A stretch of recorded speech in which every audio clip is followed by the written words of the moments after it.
Mi propia familia me echó de la empresa que fundé. Me enviaron un mensaje: espera una llamada de nuestro abogado. Respondí: entendido. Entonces, en silencio, vendí mi 51% de acciones. Horas después, mi teléfono explotó. Con 69 llamadas perdidas. Hola, soy Eleanor. La empresa era mi idea, mi sangre, mi plan, mis noches de insomnio. Pero una mañana, recibí un mensaje de texto grupal: espera una llamada de nuestro abogado. Sin explicación, sin despedidas. Ni siquiera tuvieron la decencia de mentir. No grité. No supliqué. Vendí mi 51% en silencio. Al anochecer, tenía 69 llamadas perdidas. Pero ninguna de ellas decía lo siento. Martes, 9:15 de la mañana. La niebla se enroscaba por los bordes del cristal como humo de un fuego hace mucho tiempo apagado. Estaba sentada inmóvil en mi oficina, a 34 pisos de altura en el distrito financiero de Stamford. La taza de café intacta, su vapor ya frío. Mi teléfono vibró una vez. No esperaba un mensaje, menos aún de ella. Espera una llamada de nuestro abogado. Sin hola, cariño, sin necesitamos hablar, solo una advertencia clínica de mi madre, Valerie Sterling. Me quedé mirando la pantalla, intentando que las palabras significaran otra cosa. Pero por mucho que parpadeara, el nombre del remitente no cambiaba. No era una extraña, ni siquiera una competidora. Era mi madre. Y por si eso no fuera lo suficientemente malo, me di cuenta de que estaba en copia, Clara. Por supuesto, Clara siempre se enteraba primero. Siempre estaba al tanto, incluso antes de que terminara una frase. Mi hermana menor, con la lengua más afilada y la sonrisa más brillante. Mi directora de operaciones, nombrada sin mi opinión, aprobada a mis espaldas. Pero esto era diferente. Esto no era un cumpleaños sin invitación, esto no era su nombre apareciendo antes que el mío en los comunicados de prensa. Esto era legal. Ya no solo me estaban excluyendo de cenas o titulares, me estaban excluyendo de lo que yo había construido. Me giré hacia la ventana, el horizonte ahora tragado por la neblina. Stamford a finales de otoño siempre parecía que intentaba desaparecer. Pasé los dedos sobre la placa grabada de mi escritorio: Eleanor Sterling, CEO y cofundadora. Solía significar algo. Solía implicar respeto, largas noches y fideos ramen a las 2 de la madrugada mientras redactaba especificaciones de producto en servilletas. Había lanzado esta empresa con nada más que fuerza de voluntad y una línea de crédito de 40.000 de un prestamista comunitario. Mi madre se unió después de que papá falleciera, dijo que quería ayudar con la estructura. La dejé entrar, pensando que lo decía como apoyo. Significaba control. Clara vino después, recién salida de la escuela de negocios, con más ego que experiencia. Deja que te haga sombra, había dicho mamá. ¿Lo hice? La dejé asistir a reuniones, atender llamadas. Y lo siguiente que supe fue que Clara programaba esas reuniones sin mí, daba entrevistas que no autoricé, firmaba decisiones con títulos que no se había ganado. Todo había parecido tan gradual, hasta ahora. Hasta que un abogado se involucró. Abrí mi cajón y saqué un sobremanila sellado. Las esquinas estaban desgastadas de tanto considerar abrirlo. Pero no lo había hecho. No hasta estar segura. No hasta que me dijeron en texto claro que ya no era una de ellos. Hace 2 meses, me reuní con una firma de capital privado, discretamente, cuidadosamente. Redacté un acuerdo para vender mi participación del 51%. No necesitaba el dinero. Necesitaba la separación. Pero no había apretado el gatillo. Todavía tenía la esperanza, ingenuamente, de que me tratarían como familia. Este mensaje, esta fue la confirmación. Abrí el sobre. Dentro estaba el acuerdo. Firmado. Notarizado. Valoración, generosa. Términos, claros. Solo faltaba una firma, la mía. Lo puse sobre el escritorio. Y entonces recordé la graduación de último año. Mejor estudiante. Había pasado 2 semanas escribiendo ese discurso, practicando todas las noches frente al espejo del baño. La mañana de la ceremonia, mamá me entregó una nueva versión, completamente reescrita. Esta es más concisa, dijo. Más fácil de relacionar. La nueva versión apenas me mencionaba. Comenzaba con una historia sobre Clara ayudándome a estudiar. Terminaba con ella de pie a mi lado en el podio. Ese era el patrón, yo cargaba el peso, Clara se llevaba el protagonismo, y mamá se aseguraba de ello, cada vez. Volví a mirar mi teléfono. El texto seguía ahí, sin leer, pero ya grabado en mi memoria. Abrí un nuevo mensaje, entendido. Ni más, ni menos. No porque no estuviera enojada, sino porque ya había dejado de darles más de mí. Sin explicaciones, sin justificaciones, sin más súplicas para ser vista. Presioné enviar. Luego, lentamente, firmé el acuerdo, mi nombre firme y constante. Deslicé el documento de vuelta al sobre y lo sellé. Mis dedos se quedaron en la solapa por un segundo. Luego me levanté, cogí mi abrigo y me dirigí al ascensor. Ni una sola persona en la oficina levantó la vista al pasar, aunque tampoco lo esperaba. Hice una pausa junto a la puerta, me giré una vez, miré la placa por última vez. Eleanor Sterling, CEO y cofundadora. Que le quiten el título, que pongan a otra persona. Pueden quedarse con el escritorio, las reuniones, la prensa. Nunca más recuperarán mi alma. Entré en el ascensor, presioné el botón del vestíbulo y vi cómo el número del piso descendía como una cuenta regresiva hacia la libertad. No miré hacia atrás al entrar en el ascensor, ni a la oficina, ni a la vida que había construido durante 2 décadas. En cambio, mantuve los ojos en los números de los pisos, que parpadeaban constantemente hacia abajo. 22, 21, 20. Cada uno como una muesca tallada en mi espina dorsal. Cuando llegué a la planta baja, no estaba temblando, solo tenía frío. Tampoco lloré en el coche. El silencio entre Stamford y Manhattan fue largo y gris, como el cielo sobre la enero del 95. Conduje con las ventanillas subidas, sin música, sin llamadas. Solo el suave zumbido del motor y el silencioso dolor detrás de mis costillas. El dolor de la claridad. A las 2 de la tarde, entré en un modesto edificio de ladrillos escondido cerca del Lexington Avenue. Era el tipo de lugar que te perderías si parpadeabas. Lejos de las relucientes torres que a mi madre le encantaba ostentar, pero por eso lo elegí. Una recepcionista me saludó por mi nombre. Sin verificación de identificación, sin fanfarria, solo la están esperando, señorita Hayes. Luego un pasillo tranquilo y una puerta de vidrio con letras grabadas, Sterling Strategic Acquisitions. La señorita Sterling se levantó al entrar. Alta, serena, con una raya plateada en su pelo, por lo demás negro. Su apretón de manos fue firme pero cálido. Se ve tranquila, dijo suavemente. Le ofrecí una sonrisa que no llegó a mis ojos. Esa es la parte que ensayé. Nos sentamos en una oficina privada en la esquina, sin ventanas, sin distracciones. Solo superficies limpias y archivadores cerrados. Seguro. Controlado. Deslizó una carpeta sobre la mesa. Finalizamos los contratérminos esta mañana. Todos los activos están asegurados. El equipo de transición está en su lugar.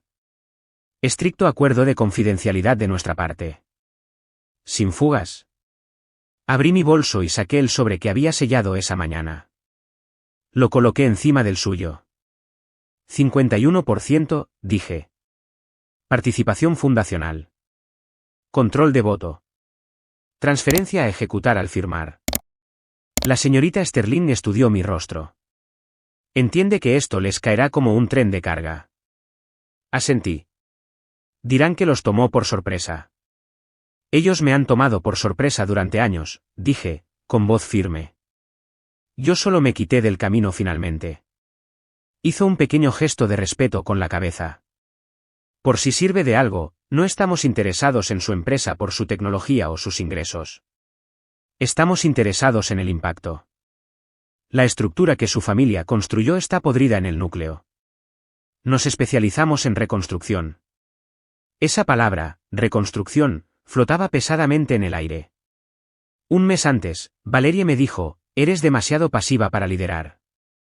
Lo dijo durante la cena, cortando su filete como si me estuviera cortando de su vida, bocado a bocado. Y cuando me defendí, sonrió como si estuviera exagerando. No seas tan sensible, Eleanor. Por eso la gente no te toma en serio. ¿Y Clara? No dijo mucho, solo seguía enviando mensajes de texto durante la comida, sin levantar la vista ni una vez mientras mamá decía que mis ideas eran suaves y visionarias de una manera soñadora. Siempre me habían dejado claro que mi voz solo importaba cuando necesitaban financiación o limpieza de crisis. No para celebrar. No para el legado. Así que dejé de discutir. Elegí el silencio. Y construí este trato, ladrillo a ladrillo, en ese silencio. Reuniones discretas. Correos electrónicos encriptados. Teléfonos desechables. Una fortaleza que no podían tocar. La señora Sterling hojeó las últimas páginas. Firme aquí. No dudé. No fue una firma de venganza. Fue una firma de liberación.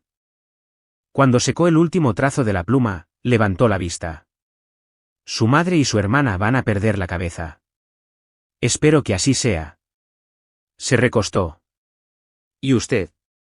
Saqué la pequeña caja de madera de mi bolso, la que papá me dio en mi 30 cumpleaños. La abrí lo suficiente para revelar la placa de latón que tenía dentro, Thomas Hayes, fundador. Guardo esto, dije suavemente, porque la integridad nunca debió ser un recuerdo. Me observó durante un buen rato. Sabe, la mayoría de las personas que vienen a nosotros están enojadas o destrozadas. Cerré la caja. Yo estaba ambas cosas. Ya no soy ninguna. Al salir, el aire frío me golpeó la cara como un botón de reinicio.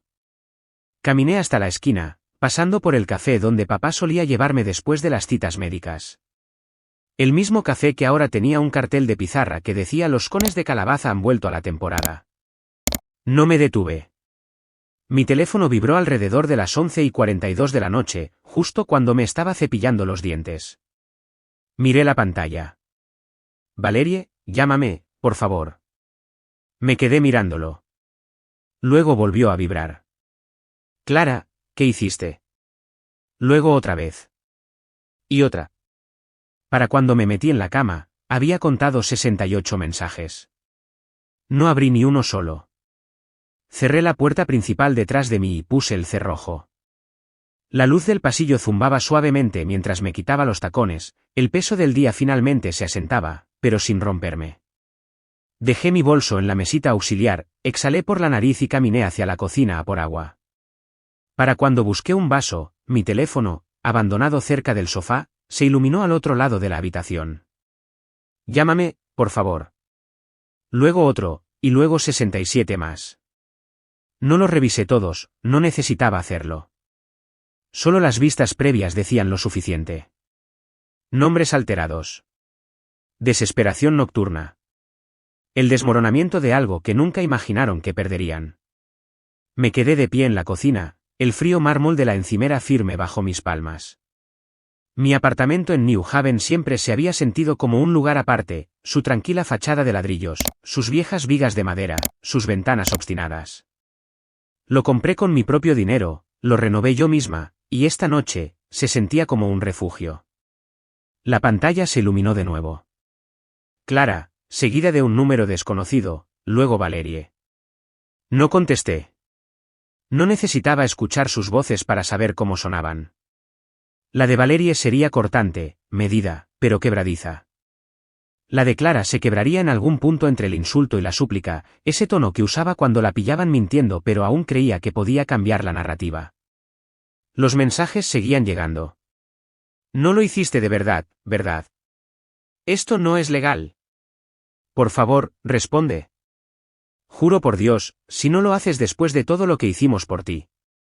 Me senté en el borde del sofá. Mis piernas temblaban ahora, no por miedo, sino por la tensión acumulada que finalmente se liberaba.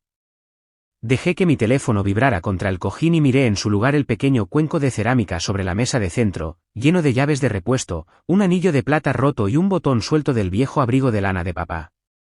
Ese abrigo solía colgar en la parte trasera de la puerta de su oficina. El día después de su funeral, había desaparecido. Nunca preguntaron si lo quería. Una vibración contra mi muslo me sacó del recuerdo. Nuevo texto, destruirás el legado familiar. Me quedé mirando esas palabras, esa palabra legado, como si fuera algo sagrado, como si no hubiera estado manchado mucho antes de que yo decidiera marcharme. ¿Y qué legado, exactamente? ¿El donde las decisiones se tomaban a puerta cerrada? ¿Donde me exhibían en eventos de recaudación de fondos como la hija responsable, pero nunca me invitaron a hablar oficialmente? ¿Donde mis ideas eran inteligentes solo hasta que Valerie no estaba de acuerdo? Me levanté y caminé hacia mi escritorio. Allí, en el cajón inferior, estaba mi vieja agenda de cuero. No la había abierto en años, no desde la última reunión de la junta donde me fui sintiéndome invisible, a pesar de haber presidido cada comité en el orden del día. Pasé a la última página y empecé a escribir: querida mamá, quería creer que un día lucharías por mí, no contra mí. Esperé mucho tiempo para sentir que pertenecía. Seguí pensando que si solo trabajaba más duro, me quedaba más callada, demostraba más, me verías. Pero quizás nunca miraste. Hice una pausa, con la pluma suspendida sobre el papel. Luego arranqué la página, la arrugué de un solo movimiento y caminé con ella a la cocina. Encendí un fósforo del cajón y dejé caer el papel en el fregadero. Ardió rápido, en silencio. Ni siquiera se activó la alarma de humo. Observé hasta que se convirtió en ceniza. Eran casi las 2 de la madrugada cuando los mensajes finalmente se ralentizaron. La batería de mi teléfono había bajado al 9%. Lo puse boca abajo de nuevo y me metí debajo de la manta del sofá. No quería la cama esa noche. El sofá de alguna manera se sentía más seguro, más cerca del suelo, más cerca de mí misma. Y entonces llegó, no de Valerie, no de Clara. Un breve mensaje parpadeando en la parte superior de la pantalla, de un nombre que había guardado como Legal Sterling. Para su información, la firma ha congelado las transferencias de efectivo salientes de la empresa. Intentaron mover $2.4 millones. Pensé que querría saberlo. Me senté lentamente. Por supuesto que lo intentaron. Valerie siempre había tenido un fondo de emergencia, y Clara había bromeado, medio borracha en alguna fiesta hace años, que encontraría la manera de desviarlo todo a Barbados si las cosas se ponían feas. Supongo que esta noche fue su versión de lo feo. Tomé un sorbo del agua ahora tibia a mi lado y me recosté en el cojín. No sonreí. Ni siquiera exhalé con triunfo. Solo susurré: que empiecen las auditorías. La pantalla permaneció encendida más de lo esperado, proyectando un brillo frío sobre los pisos de madera oscura. Me quedé sentada en la isla de la cocina, los dedos alrededor de una taza de té medio vacía que se había enfriado hacía tiempo. El mensaje parpadeó una vez más: para su información, la firma ha congelado las transferencias de efectivos salientes de la empresa. Intentaron mover $2.4 millones. No me inmuté. Ni siquiera parpadeé. Solo cerré la pantalla suavemente y dejé el teléfono junto a la taza. No me sorprendió, en realidad. Simplemente no esperaba que actuaran tan rápido.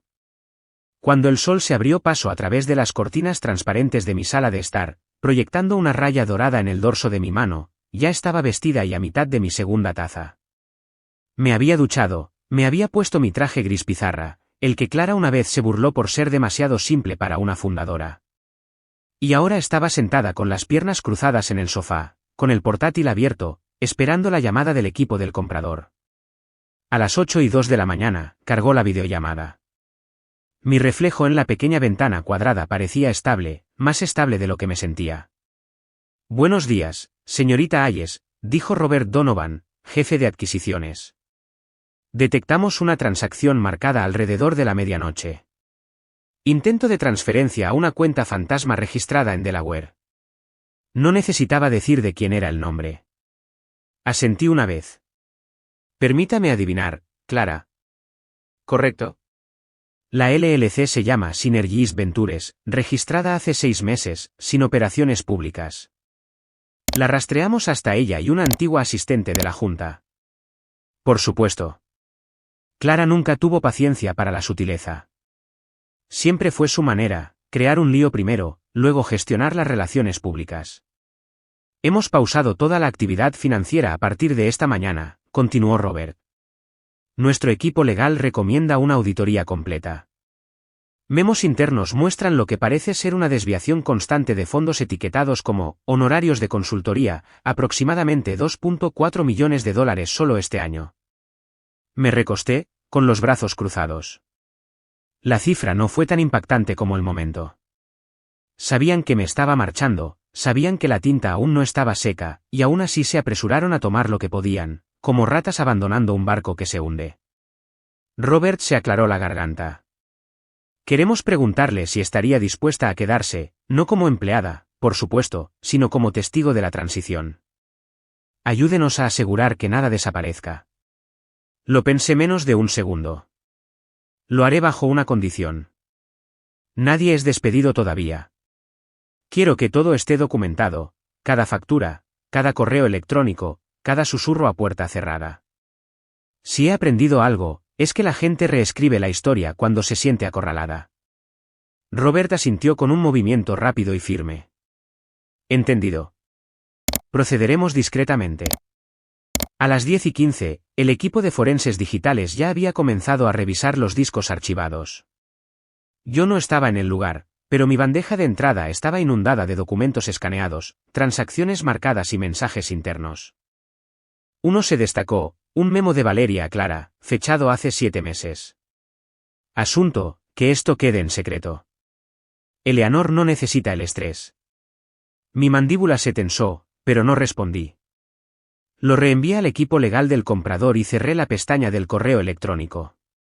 Me levanté y caminé al estudio, pasando las manos por la vieja estantería de roble. En la fila superior, justo entre los libros de negocios desgastados de mi padre, estaba la caja de madera, la misma que encontré después de su funeral. Me senté en el escritorio, abrí el pestillo y levanté la tapa.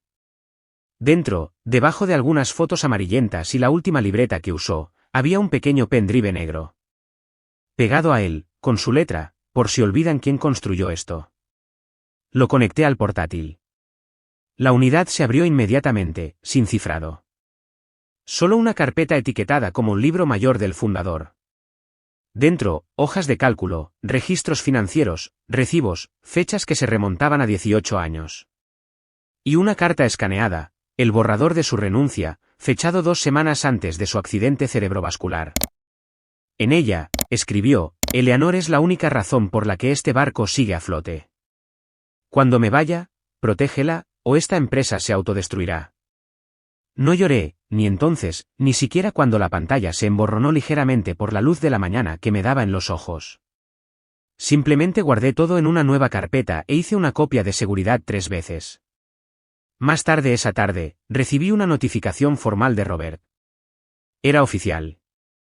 Asunto, revisión de gobernanza de emergencia. Asistencia de todos los miembros de la Junta obligatoria. Hora, 9 estructuras mañana. Lugar, sede de Nueva York, sala de conferencias del piso 38. Me quedé mirando la línea que decía asistencia obligatoria y dejé escapar una pequeña y seca risa. Habían pasado años pretendiendo que yo no era parte de la verdadera empresa, que yo era la suave, el pegamento que no importaba. Ahora estaban a punto de descubrir cuánto pegamento en realidad sostenía. La puerta de la sala de conferencias se cerró detrás de mí con un clic, como un mazo golpeando madera. No necesitaba mirar la hora, había estado mirando la invitación toda la mañana, sabiendo que este sería el momento en que todo se rompería, no solo para ellos, sino para mí. Ya estaban sentados.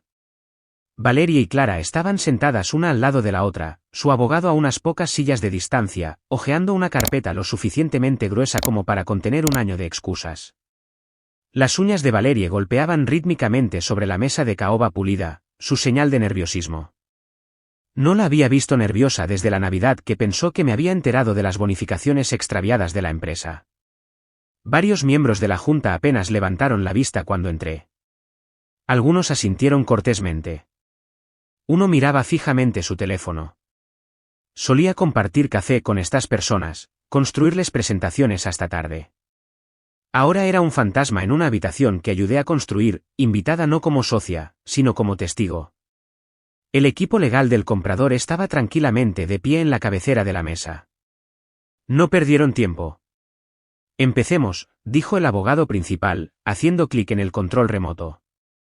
La primera diapositiva golpeó como un martillo: fechas, nombres de proveedores, transferencias bancarias.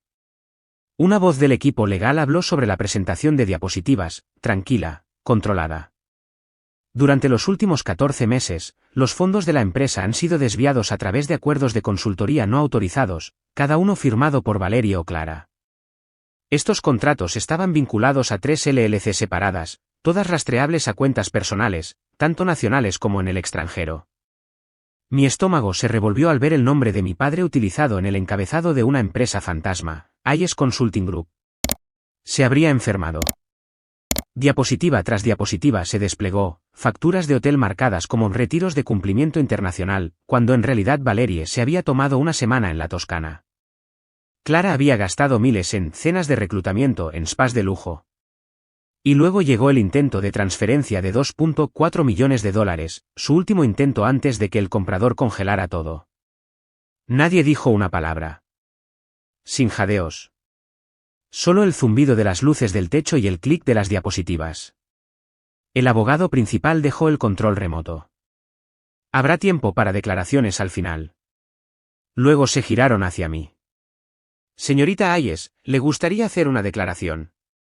Me levanté lentamente. Mi voz no tembló. Me quedé callada durante años porque no quería creer que mi propia familia robaría algo que construimos juntos. Pero estaba equivocada. Me senté. Sin dramatismo, sin lágrimas. Solo la verdad expuesta como planos para una casa que ya se está quemando. El comprador dio un paso al frente de nuevo. Nuestra recomendación legal es la siguiente: suspender todos los pagos de salarios y bonificaciones a la señorita Valerie y la señorita Clara, con efecto inmediato, en espera de una mayor investigación. Retirar a Valerie de toda autoridad para tomar decisiones e instalar un director financiero interino para garantizar el cumplimiento financiero. Hicieron una pausa y luego agregaron: los miembros de la Junta ahora pueden votar. Hubo silencio, salvo por el barullo de los papeles y el suave tintineo del bolígrafo del comprador. La moción fue aprobada por unanimidad. Valerie golpeó la mano contra la mesa. Su voz se quebró, no por miedo, sino por furia. Este es nuestro legado. Lo están destrozando. No me inmuté. No levanté la voz. Simplemente la miré y dije: ustedes ya lo hicieron. Se giró hacia mí, el rostro enrojecido por la rabia, pero Clara extendió la mano para sujetar su muñeca, no por afecto, solo para evitar que empeorara las cosas. Entonces el comprador levantó una última hoja del paquete.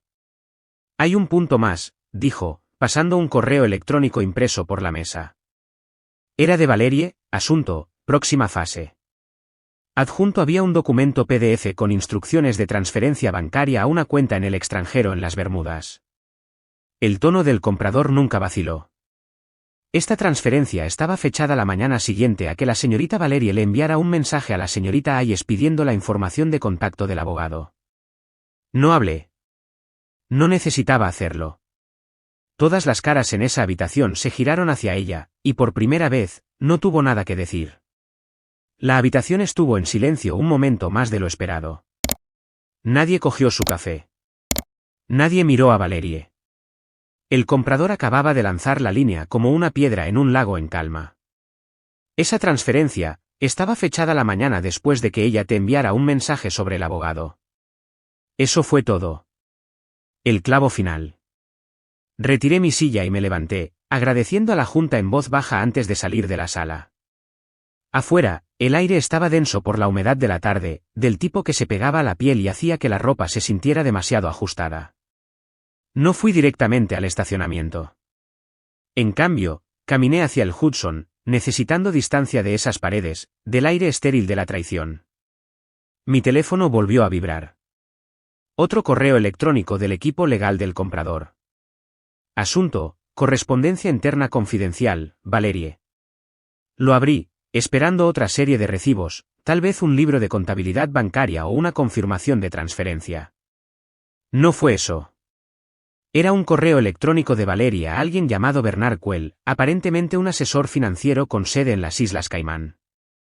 El mensaje era breve, de tono aséptico, pero la línea de asunto me golpeó en el pecho: estrategia de transición, ejecución discreta. Debajo, adjuntos marcados como estructura borrador, vías de liquidación. Lo había enviado exactamente 22 minutos después de enviarme ese vago mensaje de texto sobre la necesidad de hablar y que la familia era lo primero. Esa noche, había llorado, pensando que finalmente estaba intentando acercarse. Resulta que solo necesitaba ganar tiempo. Me senté en un banco con vistas al agua. Mis manos temblaban, pero no lloré, esta vez no. Me vino un recuerdo, más claro de lo que tenía derecho a ser después de tantos años, mi padre dejando su vaso después de cenar una noche, inclinándose cerca y diciendo, la sangre no siempre significa lealtad. Nunca dejes que te silencie. Debía tener 16 años, demasiado joven para entender lo que quería decir. Pero ahora, se sentía como la única frase que necesitaba. El sol se puso más bajo, y el cielo cambió de dorado a azul profundo. Finalmente me levanté y me dirigí a casa. De vuelta en mi apartamento, me serví un vaso de agua y fui a la estantería donde guardaba la vieja agenda. El encuadernado estaba desgastado, los bordes rizados, pero seguía intacta, seguía siendo mía.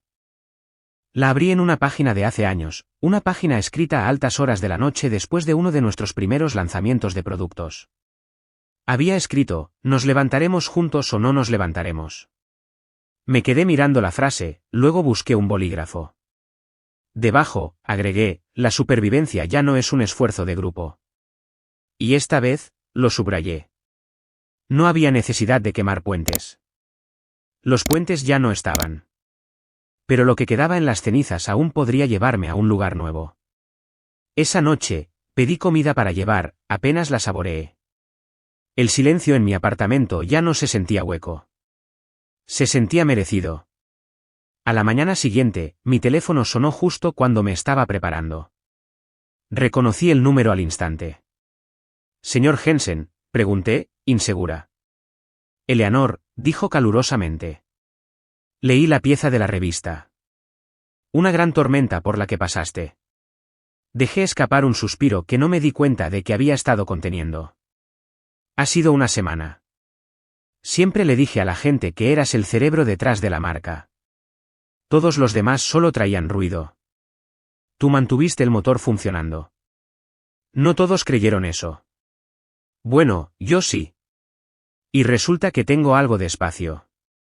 Espacio literal, en el centro. Una incubadora de startups que financio. Está limpia, tranquila y es completamente tuya, si la quieres. Sin ataduras. Solo tu nombre en la puerta y una pizarra en blanco. Me tomó un segundo hablar. No sé qué decir. Di que sí. Y cuando estés lista, construye algo mejor. Terminamos la llamada con la promesa de reunirnos la semana siguiente. No me sentía triunfante, pero sentí algo, un cambio. Esa tarde, di un corto paseo hasta un lugar que no había visitado en años, la antigua fábrica donde se fabricó nuestro primer lote de productos. Estaba cerrada ahora, pero los cimientos seguían allí. Aparqué afuera, pasé por un trozo de hierba alta y entré por la puerta lateral. Todavía recordaba el código. El aire olía a polvo y acero. Las máquinas se habían ido hacía tiempo, pero los contornos aún estaban marcados en el suelo. Caminé despacio, tocando las paredes, recordando a los trabajadores por su nombre, Alma, Frank, Denise. Caras en las que no había pensado en años. En el centro del espacio, me detuve. Empezamos aquí, susurré a nadie.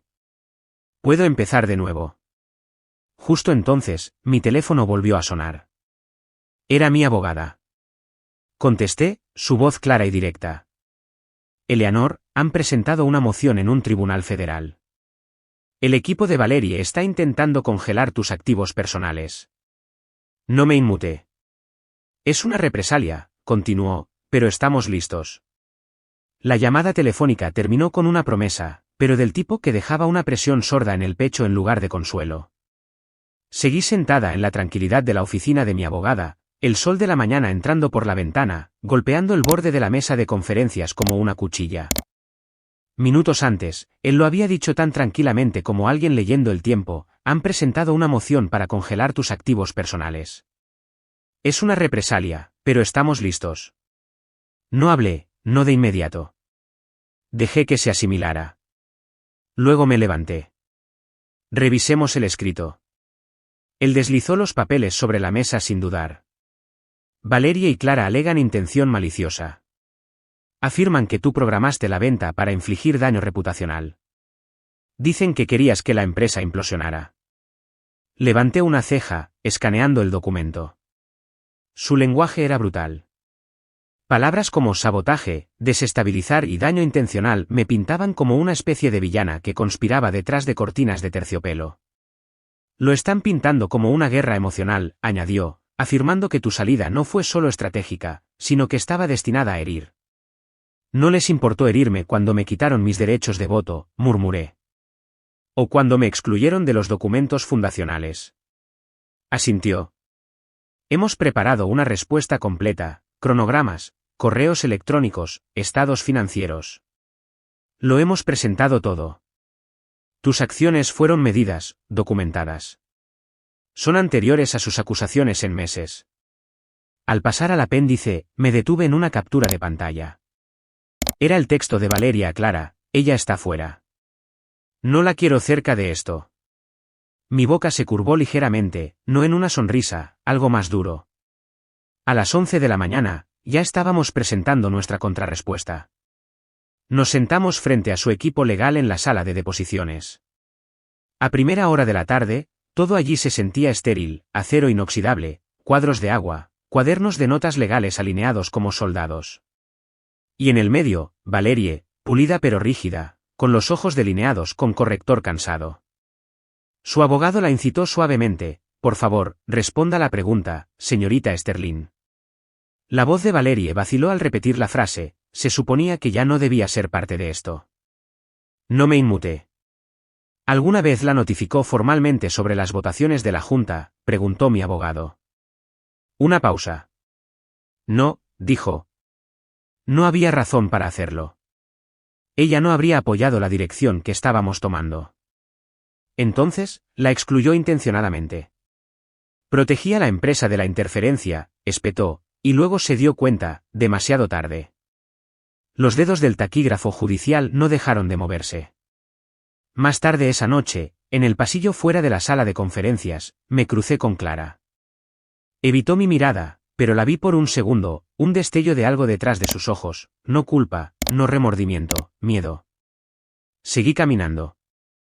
Esa noche, después de que todo estuvo presentado, me acurruqué en el sofá con una taza de té de menta. Necesitaba algo que me anclara. Cogí la foto enmarcada de la mesita auxiliar, una de nuestros primeros días en la empresa, nosotras tres, con los brazos sobre los hombros, aún en jeans y batas de laboratorio. Recordé lo que Clara le susurró a Valeria un día de Acción de Gracias hace años, justo después del postre, cuando yo estaba en la cocina, sabes, ella nos superará a todas. En ese momento, pensé que lo decía con amabilidad. Ahora, lo escuché de manera diferente. No solo tenían miedo de que me fuera. Estaban aterrorizadas de que me fuera. Sonó el timbre justo antes de las 9 de la noche. No esperaba a nadie. Cuando abrí la puerta, un hombre con un blazer oscuro me entregó un sobre. Para la señorita Eleanor Miller, dijo, no sin amabilidad, antes de inclinar la cabeza y marcharse sin decir una palabra más. Rompí el sello y desdoblé la carta, cuidadosamente mecanografiada en papel grueso, retiré todas las reconvenciones. Acceda a no hablar con la prensa. Nos resolveremos en silencio. Me quedé en el umbral de mi puerta, con la carta en la mano, mientras el viento nocturno me rozaba los brazos desnudos. Silencio. Ese siempre fue su objetivo final. El golpe en mi puerta no fue fuerte, pero fue decidido. Abrí y encontré a un hombre con un traje gris pizarra que sostenía un sobre delgado con manos enguantadas. Para la señorita Eleanor Wright, dijo secamente, luego se giró y se marchó sin esperar reconocimiento. De vuelta dentro, me quedé de pie en la cocina, con el sobre sin abrir sobre la encimera junto a mi té.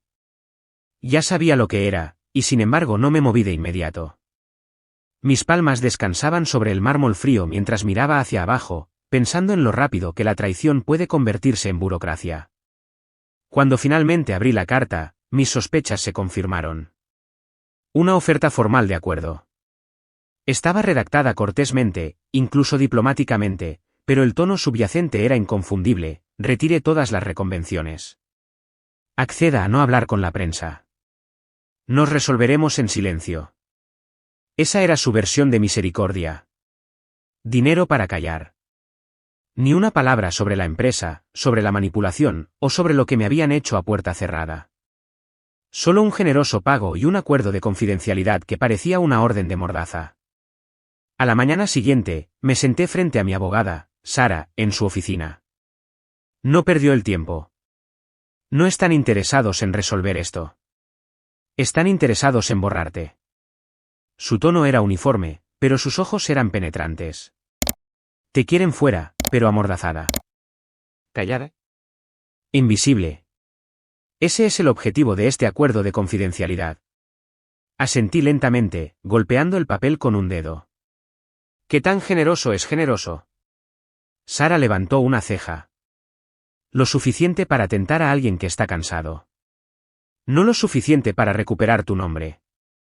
Guardamos silencio por un momento. Sabía exactamente a lo que temían, no a mi demanda, sino a mi voz. Más tarde esa tarde, mientras doblaba la ropa en la sala de estar, mi teléfono vibró con un mensaje de texto de un antiguo colega, Alex. Alex, ¿has visto Business Current hoy? No lo había hecho. Dejé la toalla y abrí el enlace que envió.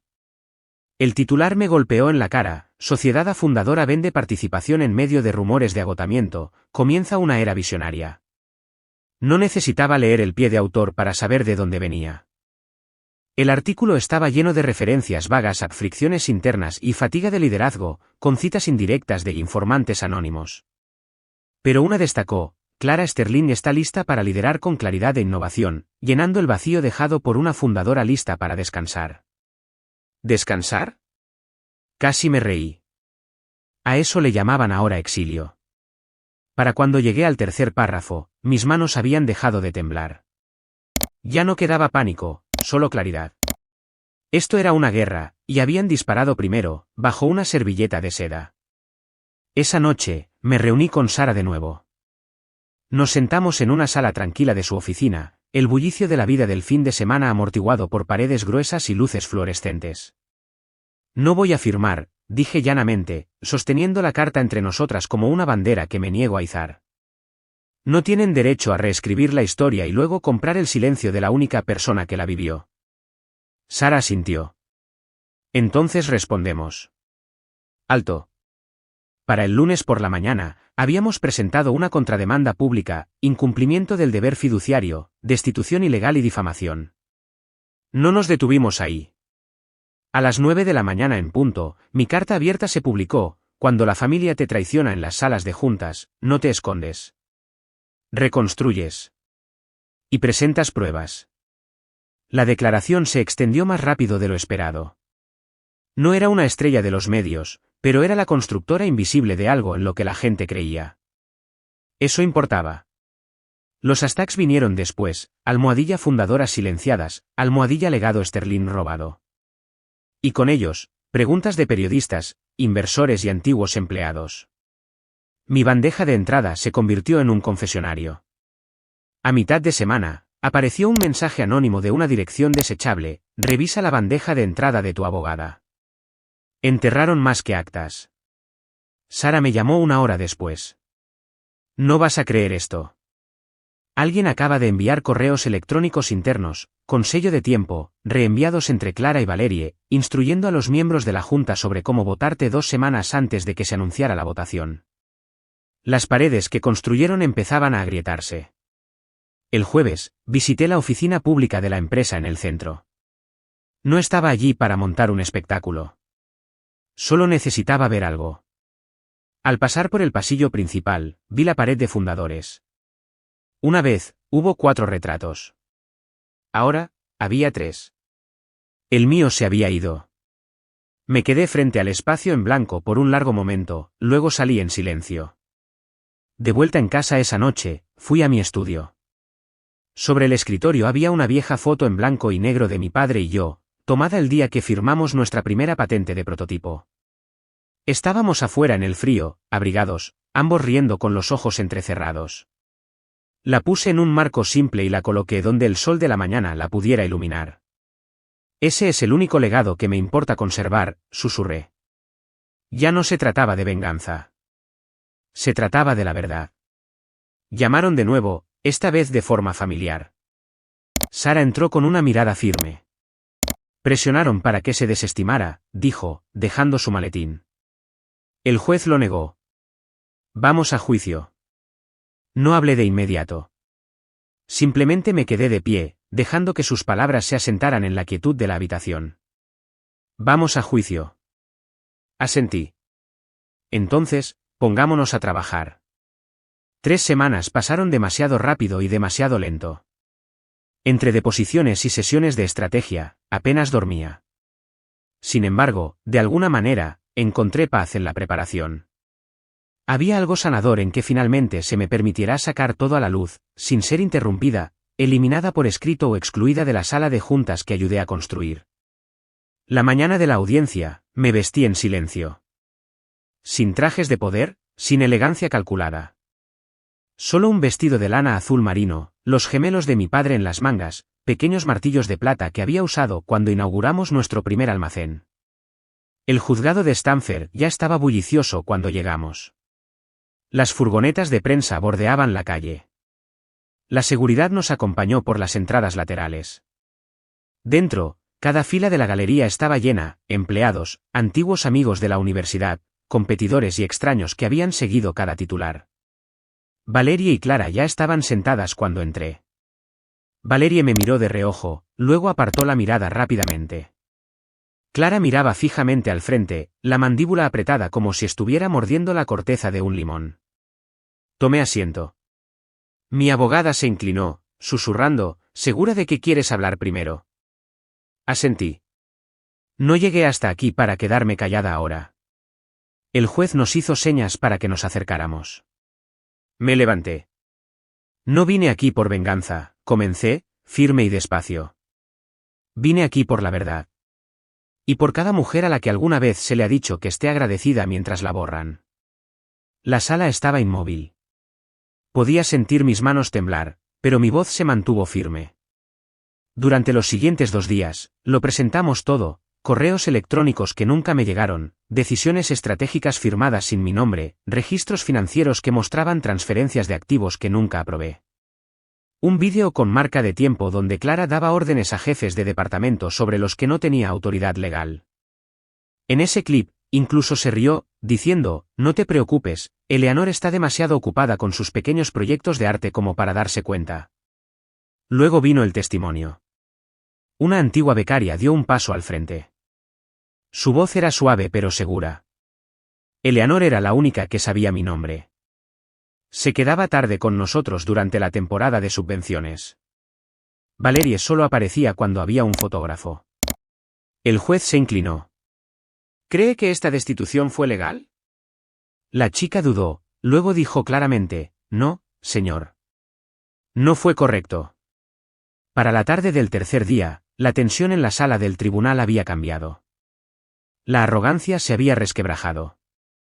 Clara golpeaba nerviosamente su bolígrafo. Valerie seguía susurrando a su abogado. Y luego, el veredicto. El juez se ajustó las gafas y nos miró directamente. Este tribunal determina que la Junta actuó con grave mala conducta y malicia excluyente. La destitución de la señorita Hayes no solo fue poco ética, sino que fue orquestada para eliminar sus contribuciones del legado de la empresa. Continuó, el tribunal ordena la restitución de las acciones retenidas, una corrección de todos los registros públicos y materiales corporativos nombrando a la señorita Hayes como socia fundadora, y un reconocimiento formal de su papel en la creación y el crecimiento de la empresa. Me miró. Está totalmente vindicada. No lloré. Solo cerré los ojos, respiré hondo y dejé que mis hombros finalmente se relajaran. Afuera, los medios de comunicación nos rodearon. Las preguntas llegaban de todas direcciones. ¿Volverá a la empresa? ¿Planea otra aventura? ¿Tiene alguna declaración para Valerie o Clara? Levanté la mano y hablé una sola vez. No necesito un título para saber mi valor. Pero algunas verdades merecen ser dichas en voz alta. Eso es todo lo que siempre quise. Esa tarde, regresé al antiguo almacén, el primero, El que todavía tenía la placa con el nombre descolorido sobre la puerta enrollable. No estaba sola. A mi lado caminaba Ava, una joven fundadora a la que había estado mentorizando de forma paralela. Tenía fuego en los ojos y un cuaderno lleno de ideas más audaces de lo que yo había soñado a mis 30 años. Entramos. El lugar olía a serrín y ambición, ecos de largas noches y primeros éxitos. No puedo creer que aquí empezó todo, dijo, mirando a su alrededor.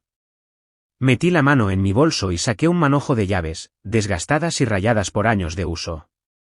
Esto siempre estuvo destinado a ser más que un monumento, le dije. Es una plataforma de lanzamiento. Ahora es tu turno. Dejé caer las llaves en su mano.